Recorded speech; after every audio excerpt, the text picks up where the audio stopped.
बीते कुछ सालों में नई पीढ़ी के बीच अगर हम जेन ज़ी की अगर हम बात करें कि ओशो को लेकर एक फैसिनेशन जगी है, तो आप मतलब इसको किस तरह से देखते हैं? ये डिबेटेबल भी रहे ओशो, विवादों में भी रहे ओशो, लेकिन उसके बावजूद आप अपने ऊपर उनका असर किस तरह से देखते हैं? और नई पीढ़ी के लिए आप क्या कहेंगे, जेन ज़ी के लिए, जो ओशो के विचारों को जानती है, समझना चाहती है? 3 प्रश्न हो गए। पहला प्रश्न हो गया कि ओशो इन दोनों प्रासंगिक हुए ज़्यादा। जी। तो जैसे एक अंग्रेजी में एक मुहावरा है, Caesar dead is more powerful than Caesar live. जब ओशो थे जीवन में और मैं शुरू में पढ़ रहा था, तो मैं सदा कहता था कि आदमी जब चला जाएगा तो बहुत शक्तिशाली होगा। और मुझे याद है एक पुस्तक मेलों में ओशो की पुस्तकों की जो दुकान थी, जो स्टॉल लगती थी, वो छोटी सी लगती थी उस जमाने में, और उस पर कुछ ही लोग जाते थे जो तेजस्वी थे, जो शक्तिशाली थे, जो कहते थे मैं ओशो पढ़ रहा हूँ, वरना बचते थे। आज पुस्तक मेले में सबसे बड़ा जो बिक्री हो रही होती है, सब ज़्यादा जनता हो रही है, वो ओशो के यहाँ होती है, क्योंकि ओशो आपको चुनौतीपूर्ण मरुभूमियों में ले जाते हैं। ओशो एडवेंचर है एक्चुअली स्पिरिचुअलिटी का। ओशो राजमार्ग नहीं है कि आपको गाड़ी में बैठा दिया, टेस्ला चल रही है ऑटो पायलट मोड पे, आपको सिर्फ बैठ के मजे लेने हैं। ओशो आपको रेगिस्तान में हाथ पकड़ के ले जाते हैं, छोड़ के चले जाते हैं कि अब निकल के दिखा। तो वो जो खोज में आनंद है कि कहां से निकलूं, क्या करूं, हाय राम बच गया, ओहो या फंस गया, वो जो एक्सरसाइज है मस्तिष्क की और बुद्धि की और मन की, वो ओशो कराते हैं। तो मेरा तो ओशो से परिचय हो गया था 11वीं-12वीं में। अच्छा, 11वीं-12वीं। हाँ, तब वो श्री रजनीश थे, तब वो ना ओशो थे ना भगवान थे। और दिल्ली के एक प्रकाशन से उनकी 1 रुपए की किताब छपती थी, मुझे आज भी याद है। 1 रुपए की? 1 रुपए की किताब छपती थी, मैं मृत्यु सिखाता हूँ, ये सब। तो मुझे इस रास्ते पर लाने में जो प्रेरणाएं मिली, उनमें ओशो भी हैं। क्योंकि ओशो की पुस्तक मृत्यु सिखाता हूँ में एक पंक्ति लिखी हुई थी, और उसमें लिखा हुआ था कि अपने अंदर से जो आवाज आ रही है उसके विपरीत मत जाओ, क्योंकि वो ईश्वर की आवाज है, और ईश्वर के विपरीत जाकर कोई बचता नहीं है। तो मैंने जो जो बड़े निर्णय लिए जीवन में, प्रेम का लिया, नौकरी छोड़ने का लिया, आंदोलन के टाइम लिया, जब पार्टी में आंतरिक रिफ्ट चली, तब मुझे क्या कहना चाहिए? क्या मुझे सेना के साथ खड़ा होना चाहिए, या मुझे सेना से सबूत मांगने चाहिए सरकार को, केंद्र सरकार को कटघरे में डालने के लिए? तो मैंने कहा नहीं, केंद्र से अलग लड़ लेंगे, लेकिन सेना के शौर्य पे सवाल नहीं उठाएंगे। तो लड़ाई हो गई कि यार मैं कुछ और कह रहा हूं, तू कुछ और कह रहा है, ऐसे कैसे चलेगा? तू तो लोकप्रिय बनना चाह रहा है। मैं लोकप्रिय नहीं बनना चाह रहा था, मैं अंदर की आवाज सुनना था। तो ओशो ने यह सिखाया। ओशो कोई टेक्स्ट बुक नहीं है कि आप उन्हें पढ़ते पढ़ते चले। ओशो ये दावा करते भी नहीं है, इसलिए ओशो गुरु के रूप में उतने लोकप्रिय नहीं हुए। आपको ओशो के संन्यास्त बहुत लोग नहीं दिखेंगे। हाँ, बिल्कुल। लेकिन कुछ लोग बोलते हुए आपको दिखेंगे। मुझे सैकड़ों लोग मिले जिन्होंने मुझसे आके कहा कि आपको ओशो ने छुआ है क्या? ओशो के आसपास आप गए हैं? मैंने कहा आपको क्यों लगा? आपकी बातों से लगा। अच्छा। तो जब तक किसी को पता नहीं था, जब तक मैंने बोला नहीं था, तब तक बहुत लोग मिले। ओशो कहते भी थे कि मेरा सन्यासी या मुझसे मिला हुआ आदमी या मेरे को जाना हुआ आदमी, वो 1000 की भीड़ में अलग दिखाई देगा इसके अंदर ओशो घटित हुए। ओशो आपको खुले सवालों की तरफ छोड़ के निकल लेते हैं, वो अपने मार्ग को अंतिम नहीं बताते। बहुधा धर्म गुरुओं में, प्रवाचकों में एक समस्या आती है कि वो कहते हैं यही मार्ग बस अंतिम है, और विश्व इसी चुनौती से जूझ रहा है कि इसमें जो लिखा है और हमने जो कहा है वो सही है, इसके अलग चलोगे तो मार दिए जाओगे। ओशो इतने विराट अध्ययनशील होने के बाद भी कहते हैं कि ये बातें इसमें, ये इसमें, अब तुम देख लो, तू अपने हिसाब से देख ले भाई, जैसा देखता हो। तो इसलिए वो एक स्पिरिचुअल टीचर के रूप में इस जेन ज़ी में ज्यादा शक्तिशाली हो गए, जो कि जेन ज़ी इंस्ट्रक्टिव मोड में नहीं है। मेरी पीढ़ी इंस्ट्रक्टिव मोड में थी।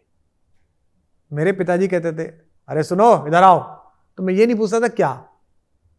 हाँ बिल्कुल। अब मैं खड़ा हूं, वो काम में लग गए, कॉपी चेक कर रहे हैं, वो भूल गए। तो मैं 15-20 मिनट बाद सोचता था कि पूछूं जी बाबा जी, या उनका अरे हाँ तुम आ गए थे, जरा करिए आओ। 15 मिनट से खड़ा है आदमी भाई। इंस्ट्रक्टिव मोड है। क्या मेरी माँ से उन्होंने कहा सुनती हो, अरे सुनो मैडम, तो मेरी माँ किचन से चल देती थी, जी बताओ। वो ये नहीं कहती थी रुको आती हूँ अभी काम कर रही हूँ। हाँ बिल्कुल। अरे पापा बुला रहे हैं इसके, नहीं।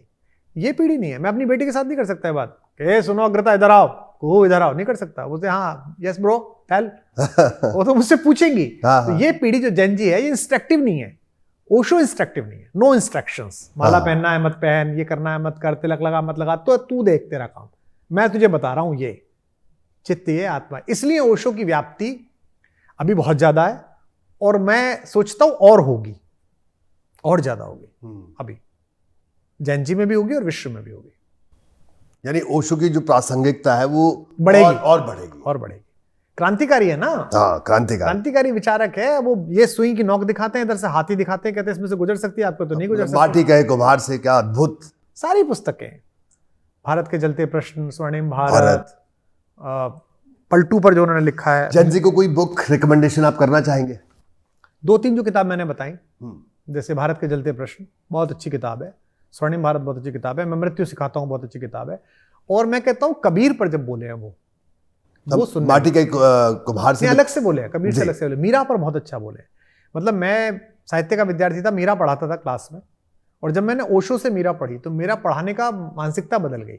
मुझे लगता था मीरा एक भक्ति की कवित्री है, विद्रोहिणी है, दैट्स ऑल। नहीं नहीं नहीं, उन्होंने जिस तरह से, जैसे कहते हैं ना, मीरा के संपूर्ण व्यक्तित्व को, उनके कहने को, समकालीन परिस्थिति को जिस तरह बांध के प्रस्तुत किया है ना, तो मेरी तो दृष्टि ही बदल गई।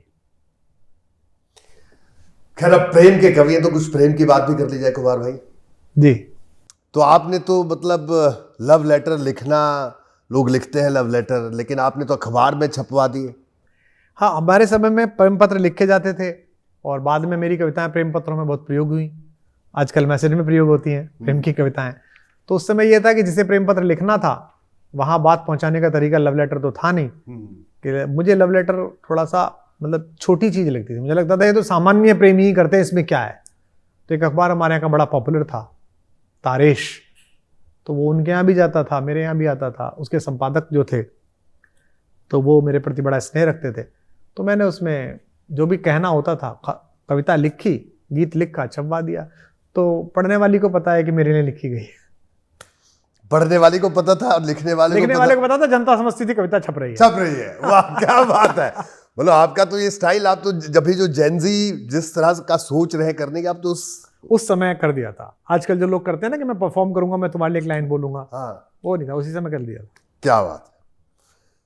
तो कुमार भाई, प्रेम, चिट्ठियां लिखना, और उसके बाद मंजू जी के साथ जो आपका रिश्ता आगे बढ़ा, विवाह में तब्दील हुआ, वो यात्रा कैसी रही? दरअसल क्या है, देखिए, गुब्बारा जो होता है ना, जिसमें हवा भरी होती है जी, उसमें अगर नीचे कुछ बंधा हुआ नहीं है ना, तो वो आकाश में उड़कर स्वयं को समाप्त कर लेगा। उसकी हवा भी निकलेगी, बादलों में गिरेगा, बारिश पे गिरेगा, और एक दिन बेकार एक फालतू सी रबड़ का एक ढेर होकर पृथ्वी पर पड़ा मिलेगा। तो हम जैसे गुब्बारे, जिनमें महत्वाकांक्षाओं की हवा भरी हुई है, जिनमें जिज्ञासा की हवा भरी हुई है, जिनमें बहुत कुछ करने की ललक भरी हुई है, उनके नीचे एक एंकर लगना जरूरी है, गांभीर्य, गुरुता, गंभीरता लगनी जरूरी है।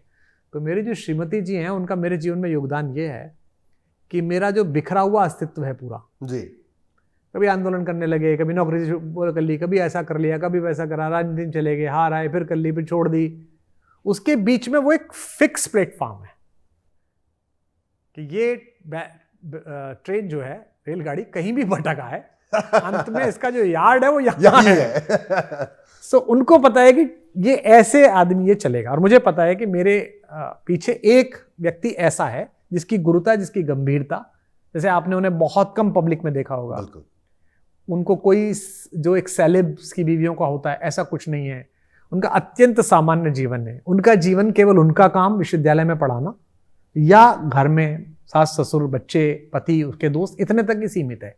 जैसे कहते हैं ना, बाह भर दुनिया है, दुनिया भर दुनिया नहीं है उनकी।